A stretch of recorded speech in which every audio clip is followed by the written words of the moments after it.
I got to sit on this for a couple days, and the longer I sat on it, the more it seeped into my soul. 12 hours of work and we still can't sleep. We don't end. I really want to. I got some bad ideas in my head.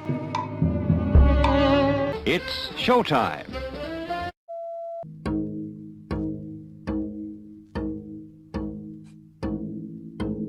Tig, Attic! this is the first time that you watched it, right? This is the first time. All right, so let's talk about Taxi Driver. Landmark picture that somehow manages to straddle the line between being a mainstream classic of cinema as well as a cult classic. 1976 Taxi Driver, starring Robert De Niro, directed by Martin Scorsese, written by Paul Schrader, which is an important point because this is really his movie in a lot of ways. Unfortunately, the movie's so iconic that I knew things, obviously, about the movie. Well, sure, that's unavoidable. But I did not know how it ended. So that was great. Also want to say that we usually, we do the whole 24-hour thing, but I got to sit on this for a couple days, and the longer I sat on it, the more it seeped into my soul. It's one of those movies that everybody has done since then. So they get picked apart by everybody else along the way for decades. It was certainly very, very controversial in its day. There were a couple of films prior to Taxi Driver that tackled this kind of character. Certainly nothing on this level of darkness and with this degree of nihilism. Do you want me to call a manager? Oh, you don't have to call the manager. I mean, I'm just asking. Troy! All right, okay. I'm just.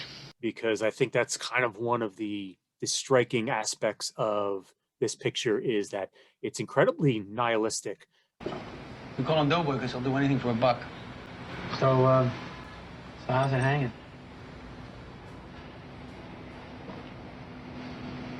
What's that? Travis Bickle isn't just an isolated and angry man. He doesn't have a clear worldview. It's not actually very clear what it is that he's angry about, what it is that he's lashing about. He's just wrecked in the head. Yeah, and he's not a hero. He's not. No. And no. And just to not to stop you there, but I do want to clarify, this is purely a gag. It is not meant to celebrate Travis Bickle because Travis Bickle's a scumbag. I really want to. I got some bad ideas in my head. I do not endorse the idea of thinking that Travis Bickle is like some Joker type hero to be worshipped. Absolutely not. Which two things that was one of the things I wanted to say is, one, I didn't see the Joker, but I'm guessing that the Joker movie takes things from it. It lifts a good deal tonally and story-wise from this, as well as another Scorsese picture, The King of Comedy. Okay. Yes. So we both grew up with New York City in our blood. Where we grew up, so we've been in the city, New York City, enough times and spent enough time in it. So to the point where when I'm watching this, I could like smell it. I could feel everything about New York City because of being there and going in the 80s and the 90s, early 90s, when Times Square was a shithole and everything was, falling apart. Absolutely. This is this movie came at a time when New York City was on this terrible downturn. Crime was spiking and there were garbage strikes in the city, which is a filthy dump. And it accurately reflects what New York City was during that time. It was an absolute shithole. The city's not like that at all anymore. Times Square is beautiful. This film did such a good job of capturing the mood, the air, the taste in the air, the smell of the city from that era, that I think the view of New York lingered for like a decade after even the city had been changed and became what it is today.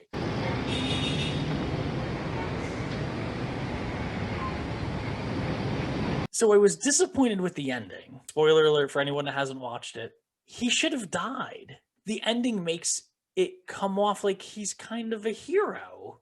No, it doesn't, I think. And they get this point across in a wonderfully slightly subtle twist through the soundtrack. People haven't seen the film near the end. Travis Bickle, the Robert De Niro character, heads into the apartment where a pimp lives, and he shoots the place up, and he shoots a bunch of people up, kills the pimp, and he gets shot up as well. He tries to take his own life, but he's out of bullets. Afterwards, the press spins it as, or the press believes that he went in there to save this 14-year-old prostitute, or 12, actually, 12-year-old. 12, yeah, just 12-year-old prostitute, which he did, except that's really simplifying what he was doing, because it wasn't about saving her. It was about this whole twisted psychology. But in the press, he's hailed as a hero for having saved this 12-year-old prostitute. So in the end, he picks up Sybil Shepherd's character, Betsy, who he kind of was infatuated with earlier in the picture. And she's kind of congratulating him on what he did. No, he did such a good thing and so on. But there's this slight moment at the very end where they're sort of driving along and she's talking very nicely about what he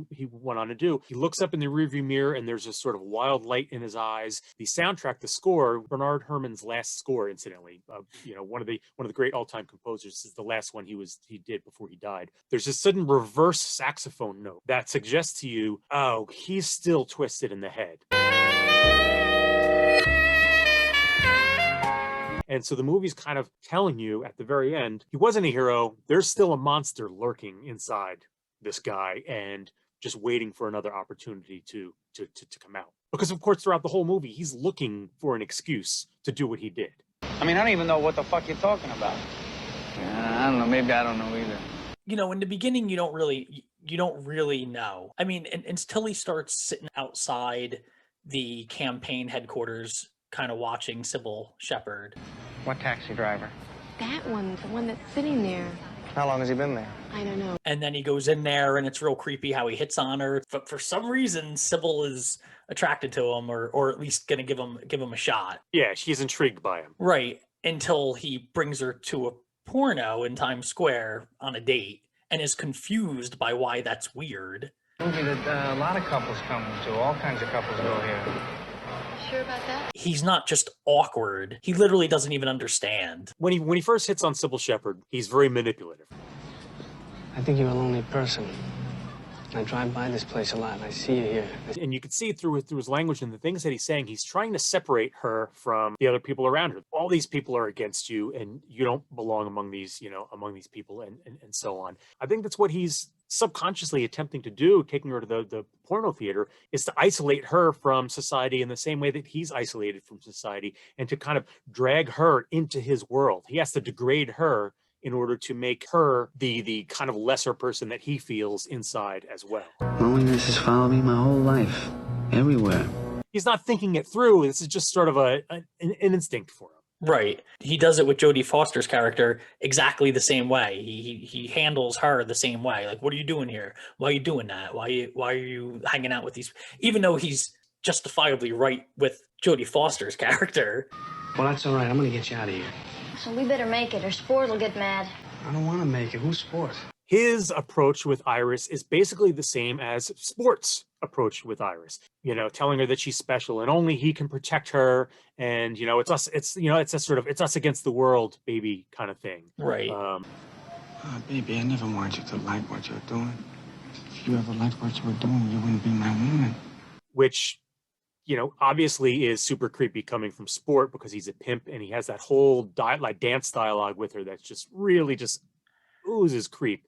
But Travis Bickle does the same thing. He thinks he's different. He thinks he's going to rescue her, but he's effectively doing the same thing. When I first watched it and I sat on it for a day, at first you're like, oh, he's just another victim of the city. You know, he's a country guy. He's just driving a taxi. He was in Vietnam, whatever. And he comes there and it's just another person who got twisted and chewed up and spit out by the city. And now he's broken. When you think about it, you realize, no, he was just a broken person who came to the city. Yeah. And there are clues through his monologues. He expresses that he's frustrated with the city. There are so many crummy people around, criminals, and the city's dirty. And that's where his frustration comes from. It's just that, you know, the city's awful. All the animals come out at night. Whores, skunk pussies, buggers, queens, fairies, dopers, junkies, sick, venal. Someday a real rain will come and wash all this scum off the streets. But you get all these clues throughout that he's kind of lying to himself. There's his connection with his family. His parents are out there somewhere. He's writing them, but he is purposely keeping himself separated from them.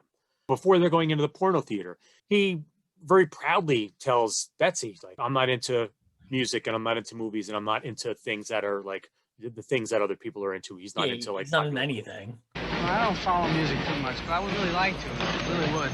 But I was thinking maybe, you know, you could listen to it on your record player. There's politics, right? Palantine, the candidate, gets in the cab with him at one point, and he rants and raves about, here's what you need to do to fix the city. But Pickle doesn't actually have any beliefs of his own. He says outright that he's not into politics. Well, I don't know. You know, I don't follow political issues that closely, sir. I don't know. And that's clear throughout the picture. He doesn't have a belief system. He's just an angry, frustrated guy. His isolation hasn't been forced on him. This is self-imposed isolation on his part. I feel like there's almost a part of him that enjoys wallowing in the misery that he's surrounded himself with. We all know those kind of people. Yeah, that's certainly a thing. So was this a book beforehand, or was this just a screenplay written by somebody?